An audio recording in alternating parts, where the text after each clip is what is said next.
ابھی تو میں صرف 18 سال کی ہوں۔ میں نے اپنے آنسو پوچھتے ہوئے اپنی ماں سے کہا، ہاں یہ تو اتنی پریشانی کی بات ہے لیکن ہمارے پاس کوئی اور چارہ بھی تو نہیں تھا۔ اماں نے کہا۔ اماں کے جانے کے بعد میں کافی دیر تک اندھیرے کمرے میں بیٹھ کر روتی رہی اور پھر سونے کے لیے لیٹ گئی، جہاں پر صرف ایک چارپائی پڑی ہوئی تھی۔ میں اندھیرے کمرے میں سونے جا رہی تھی کہ آخر میرے ساتھ یہ سب کچھ کیوں ہو رہا تھا۔ میں بچپن سے ہی بہت بیمار رہتی تھی، ہر وقت میرا دل کرتا میں سوتی رہوں۔ صحت کی خرابی کے باعث میں تعلیم بھی اچھی طرح سے حاصل نہ کر سکی۔ بامشکل ہی میں نے میٹرک پاس کیا۔ اس کے بعد تو دن بہ دن میری صحت گرتی چلی گئی۔ میری اماں میرا بہت خیال رکھتی۔ گھر میں میری ماں اور ابا رہتے۔ میری سہیلی نے مجھے کہا کہ میں کھانا بنانا سیکھ لوں، شادی کے بعد کام آئے گا، لیکن میری صحت کو دیکھتے ہوئے میری اماں نے مجھے کچن میں پاؤں رکھنے ہی نہیں دیتی تھی۔ میری نیند دن بہ دن اضافہ ہوتا چلا گیا۔ اماں مجھے ایک حکیم کے پاس لے کر جاتی ہمیشہ سے، لیکن میرا مسئلہ حل نہیں ہوتا۔ یہ ایک ایسا حکیم تھا جو پچھلے کئی سال سے میرا علاج کر رہا تھا۔ حکیم مجھے ڈھیر ساری دوائیاں دے دیتا اور انہیں لینے کے بعد میں سوئی رہتی۔ دوائیوں کی وجہ سے میرا معدہ خراب ہونے لگا۔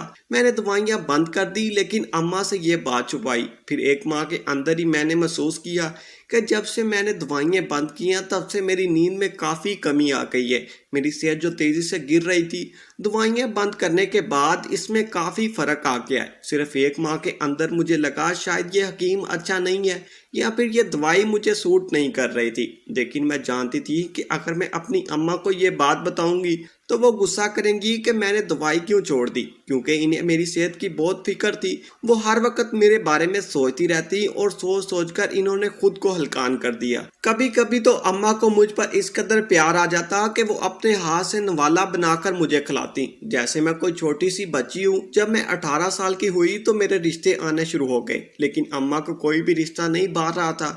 میری بیٹی تو شہزادی ہے، شہزادی، اس کے لیے کوئی شہزادہ آنا چاہیے۔ گھر آنے والے رشتے کو اماں یہ کہہ کر انکار کر دیتی اور میں پریشان ہوتی چلی گئی اپنی شادی کے متعلق، کیونکہ میری تمام سہیلیوں کی شادی ہو گئی تھی، صرف میں رہ گئی تھی اور اس وجہ سے مجھے احساس کمتری ہو رہا تھا۔ دوسری بات یہ کہ میری صحت بھی کچھ خاص نہیں تھی۔ جو رشتے میرے لیے آتے وہ بھی مجھے غنیمت لگ رہے تھے، لیکن اماں تو میرے لیے کسی شہزادے کا انتظار کر رہی تھی۔ ایک دن اماں کی بات مجھے عجیب لگی جب وہ ایک پوٹلی میں نمک بھر کر میرے پاس لے آئیں اور مجھ سے کہا کہ اسے اپنے سرہانے رکھ دو اور روزانہ تھوڑا سا نمک اس میں چاٹ لیا کرو۔ سونے سے پہلے اس سے تم خوبصورت ہو جاؤ گی اور تمہارے لیے بہت امیر گھرانے سے رشتے بھی آئیں گے۔ انہوں نے مجھ سے یہ بات ابا کو بتانے سے سختی سے منع کیا۔ مجھے سمجھ نہیں آ رہی تھی کہ ابا کو بتانے سے کیوں منع کیا، لیکن میری حیرت کی انتہا نہ رہی جب کچھ عرصے بعد ہی میرے لیے ایک امیر گھر سے رشتہ آ گیا۔ میری اماں اور میرے ابا رشتہ دے کر بہت خوش ہوئے۔ واقعی وہ گھرانہ بہت امیر تھا۔ ہم نے کبھی سوچا بھی نہیں تھا کہ اتنے امیر گھر سے میرے لیے رشتہ آئے گا۔ جب اس میں لڑکے کی ماں رشتہ لے کر آئی میرے لیے تو میری ماں نے ان سے کہا، لیکن بہن میں آپ کو ایک حقیقت بتا دوں، میری بچی اکثر بیمار رہتی ہے۔ میں اس کو اس لیے بتا رہی ہوں تاکہ آپ کو آگے جا کے کوئی مسئلہ نہ ہو۔ اماں کی یہ بات سن کر میں پریشان ہو گئی، کیونکہ اس طرح تو انکار ہونے کا خدشہ تھا، لیکن یہ بھی سچ تھا کہ میری ماں کسی کو دھوکے میں نہیں رکھنا چاہتی تھی، اس لیے میری صحت کے متعلق انہیں آگاہ کر دیا۔ کوئی بات نہیں بہن، اگر یہ بچی بیمار ہے تو اس میں اس کا کیا قصور ہے؟ ہم اس کا اچھا علاج کروائیں گے اور یہ صحت مند ہو جائے گی۔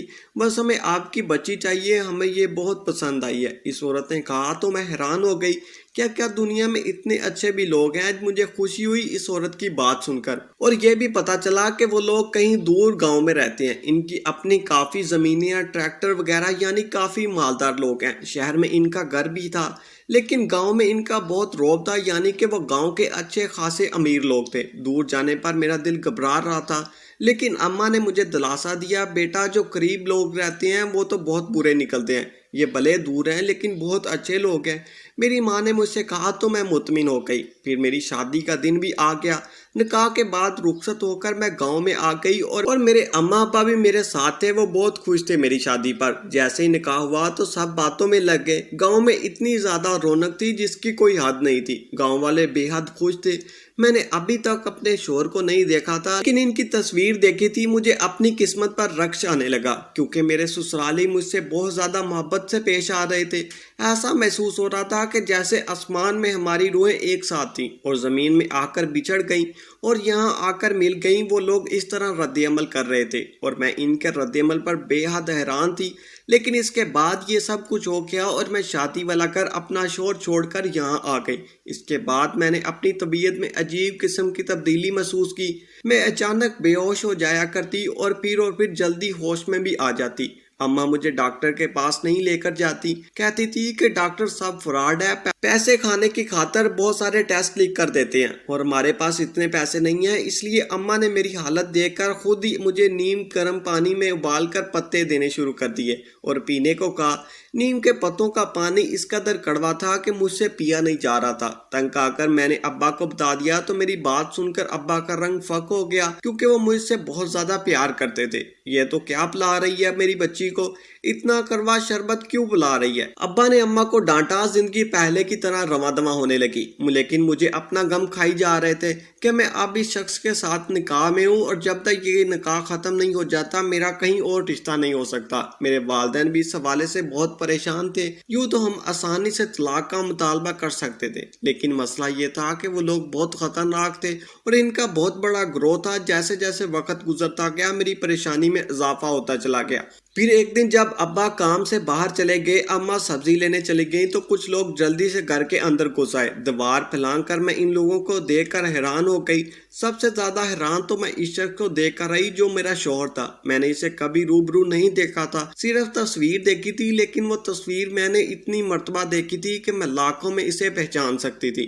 میں سمجھ گئی تھی کہ وہ لوگ مجھے اغوا کرنے کے لیے آئے ہیں، یعنی ہم ٹھیک کہہ رہے تھے کہ ان کا ایک بہت بڑا گروہ تھا جو لڑکیوں کو اغوا کر کے بیچ دیتا تھا۔ خبردار جو مجھے ہاتھ لگایا کسی نے، میں نے اپنی جان دے دوں گی۔ میں نے اپنے سامنے رکھا ہوا گلاس توڑ کر شیشے سے اپنی نبض پر رکھا اور اپنے شوہر کی آنکھوں میں دیکھتے ہوئے اسے دھمکی دی، رضیہ ہم تمہارے مالک ہیں اور تمہیں لینے آئے ہیں، تو ہمارے ساتھ چلو ورنہ ہمیں زبردستی کرنی پڑے گی۔ میرا شوہر سجاد نے کہا۔ میں خوف کے مارے کانپ گئی، ایک تو میں گھر میں اکیلی تھی، اوپر سے وہ لوگ خطرناک تھے۔ میں ہرگز تمہارے ساتھ نہیں جاؤں گی، میں جان گئی ہوں کہ تم لوگ بہت گندے ہو اور تمہارا یہی کام ہے کہ معصوم لڑکیوں سے رشتہ کر کے ان سے نکاح کر کے انہیں بیچ دیتی ہو دوسرے ملکوں میں۔ میں تو یہ دیکھ کر حیران ہو گئی تھی کہ اتنے بڑے گھر سے مجھ جیسی عام سی لڑکی کے لیے آخر رشتہ آیا کیسے، لیکن اب مجھے ساری بات پتہ چل گئی ہے کہ یہی تم لوگوں کا بزنس ہے، مگر میں اپنے ساتھ یہ ظلم ہونے نہیں دوں گی۔ میں نے ہمت کر کے سجاد سے کہا اور میں حیران تھی کہ میرے اندر اتنی ہمت کہاں سے آ گئی۔ شاید ہر لڑکی اپنی عزت کے معاملے میں اسی طرح سے بہادر ہو جاتی ہے جیسے میں ابھی بہادر بنی ہوئی تھی۔ قریب تھا کہ میں اپنی جان لے لیتی، کیونکہ میں اپنے ساتھ یہ سب کچھ نہیں ہونا دینا چاہتی تھی۔ میں نے شکوہ کواں نظروں سے اپنے شوہر کو دیکھا تو میری آنکھ بھر آئی۔ مجھے بہت دکھ ہوا۔ رضیہ جیسا تم سوچ رہی ہو ویسا کچھ بھی نہیں ہے۔ تمہارے والدین نے ایک من گڑت کہانی میرے متعلق تمہیں بنا کر سنائی۔ کنڈے تو وہ لوگ ہیں جنہیں تم اپنے ماں باپ کا درجہ دے بیٹھی ہو۔ سجاد میرے قریب چلتا ہوا آیا اور آرام سے بولا۔ اس کا لہجہ بہت نرم تھا لیکن اس کی باتیں کڑوی تھی۔ وہ میرے والدین کو گنڈا کہہ رہا تھا۔ میں بات کیسے برداشت کر سکتی تھی ان کے متعلق؟ خبردار جو میرے ماں باپ کے بارے میں اس طرح کی کوئی بات کی اپنے منہ سے نکالی۔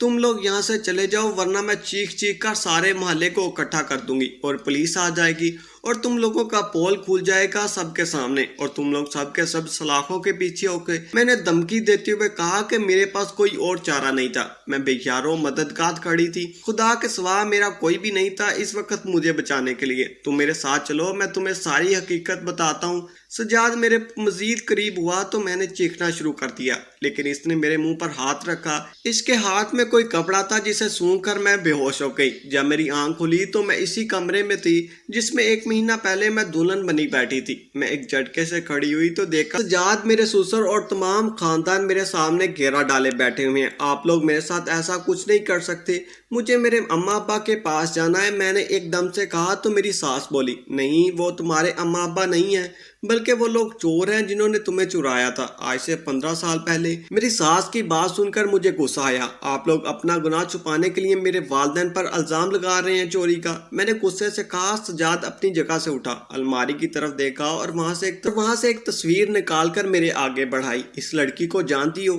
سجاد نے میرے تھماتے ہوئے کہا تو میری حیرت کی انتہا نہ رہی، کیونکہ وہ میری بچپن کی تصویر تھی جس میں میری عمر 4 سال تھی، اور انہی کپڑوں میں ایک تصویر میرے اپنے گھر میں بھی پڑی ہوئی تھی۔ مجھے اچھی طرح یاد تھا۔ یہ تصویر آپ کے پاس کہاں سے آئی؟ میں نے ان کی طرف دیکھتے ہوئے حیرت سے پوچھا تو وہ پھر سے میرے سامنے بیٹھ گیا۔ تم میری بچپن کی منگیتر ہو رضیہ، اور یہ عورت جسے تم اپنی ماں کہہ رہی ہو یہ تمہارے ماں باپ کی نوکرانی تھی۔ یہ عورت اور اس کا شوہر میرے ماموں کے گھر میں نوکر تھے، سرور میرے ماموں تھے اور انیسہ بیگم ہماری مامی۔ تم تینوں کہیں جا رہے تھے گاڑی میں کہ کار کے حادثے میں ان دونوں کا انتقال ہو گیا اور تم زندہ بچ گئی۔ یہ عورت اور اس کا شوہر تمہیں لے کر فرار ہو گئے۔ ہم گاؤں میں رہتے تھے، اس وقت گاؤں سے شہر رابطہ کرنا بہت مشکل تھا، مہینوں میں ایک خط لے کر رابطہ ہوتا۔ پورا مہینہ ہمیں معلوم ہی نہیں ہوا اس حادثے کے متعلق۔ جب ماموں کی کوئی خبر نہیں آئی تو ہمارے رشتہ دار شہر چلے گئے۔ پورے مہینے میں انہوں نے کوئی رابطہ نہیں کیا تھا۔ وہاں جا کر معلوم ہوا کہ وہ گھر بک چکا ہے اور کار حادثے میں ان کا انتقال ہو چکا ہے۔ بہت زیادہ معلوم کرنے پر پتہ چلا کہ تم زندہ بچ گئی، لیکن تمہارا کوئی اتا پتہ نہیں تھا۔ ہم نے ہر جگہ ڈھونڈ لیا لیکن ہمیں کوئی سراغ نہیں ملا، کیونکہ ہم اس چلاک عورت اور اس کے مکار شوہر کو نہیں جانتے تھے۔ ارد گرد کے علاقوں سے پتہ چلا کہ وہ لوگ تمہیں لے کر فرار ہو گئے ہیں اور گھر بھی بیچ دیا ہے۔ گھر بیچنے والے کو اس عورت اور اس کے شوہر نے بتایا کہ اس کا بھائی فوت ہو چکا ہے اور اس کی جائیداد کی وارث ان کی بیٹی ہے جو ان کے پاس ہے۔ تمہاری تصویریں وغیرہ دکھا کر ان لوگوں نے گھر بیچ دیا۔ سب نے یقین کر لیا کہ وہ لوگ تمہارے وارث ہیں اور ان کے سوا تمہارا کوئی بھی نہیں، اور بڑی ہو کر تم ان کی جائیداد کی وارث ہوگی، اس لیے انہوں نے تمہیں چھپا دیا۔ 15 سال لگے ہم لوگوں کو تمہیں ڈھونڈنے میں۔ میرے شوہر کی بات سن کر میں حیران ہو گئی، میرے لیے یقین کرنا مشکل ہو گیا تھا۔ آپ جھوٹ بول رہے ہیں، مجھے بیچنے کے لیے یہ سب کچھ آپ کا پلان ہے، جو جھوٹی کہانی گڑھ لی ہے آپ نے۔ میں نے فوراً کہا، میرا دل ان کی بات ماننے کو تیار نہیں تھا۔ باہر پولیس آ گئی اور اب تمہارے سو کالڈ اما ابا پولیس کے سامنے ساری سچائی اگل چکے ہیں، انہوں نے کہا، اور مجھے باہر لے کر گئے تو میں نے دیکھا کہ پولیس نے انہیں حراست میں لے کر رکھا تھا۔ پولیس کے سامنے بھی اور میرے سامنے بھی ان دونوں نے اپنے جرم کا اقرار کر لیا۔ مجھے یہ سن کر دکھ ہوا اور بہت دکھ ہوا، کیونکہ میں تو بچپن سے انہیں اپنا ماں باپ سمجھتی رہی اور انہوں نے مجھے بے حد پیار دیا، لیکن یہ سوچ کر بھی بہت دکھ ہوا کہ ان کی نیت اس کے پیچھے بہت بری تھی۔ میری شادی بھی انہوں نے لالچ میں آ کر کروائی، لیکن انہیں پتہ نہیں تھا کہ یہ میرا ننہال ہے اور وہ میری پھوپھو ہے جو میرے لیے رشتہ لے کر آئی ہے۔ ان دونوں کو لگا کہ امیر گھرانوں میں رشتہ کر کے انہیں بہت فائدہ ہوگا۔ میری سوتیلی ماں نے یہ بھی اعتراف کیا کہ وہ حکیم کے ساتھ مل کر مجھے دوائی دیتی تھی جس سے میں بیمار ہوں۔ پولیس ان دونوں کو پکڑ کر لے گئی۔ وہ دونوں میرے سامنے ہاتھ جوڑ کر مجھ سے معافی مانگتے رہے کہ میں انہیں پولیس سے بچا لوں، لیکن میرے پاس ان کے لیے کوئی معافی نہیں تھی۔ انہوں نے میری زندگی خراب کر دی، میرے والدین کی حقیقت مجھ سے چھپائی اور میری جائیداد بیچ کر انہوں نے پیسے چھپا لیے۔ مجھے ساری زندگی اپنے رشتہ داروں سے دور رکھا، سب سے بڑھ کر یہ کہ ساری زندگی مجھے بیمار کیسے رکھا۔ اس بیماری سے مجھے جتنی بھی تکلیف پہنچی وہ میں جانتی ہوں، کیونکہ میری جان نے سہا ہے سب کچھ۔ آج میں اپنے شوہر، اپنی اصلی گھر والوں کے ساتھ خوشگوار زندگی گزار رہی ہوں، اور وہ دونوں جنہوں نے بچپن میں مجھے اغوا کر لیا تھا آج جیل کی سلاخوں کے پیچھے اپنا انجام بھگت رہے ہیں۔ کہانی کیسی لگی کمنٹ کریں۔ شکریہ۔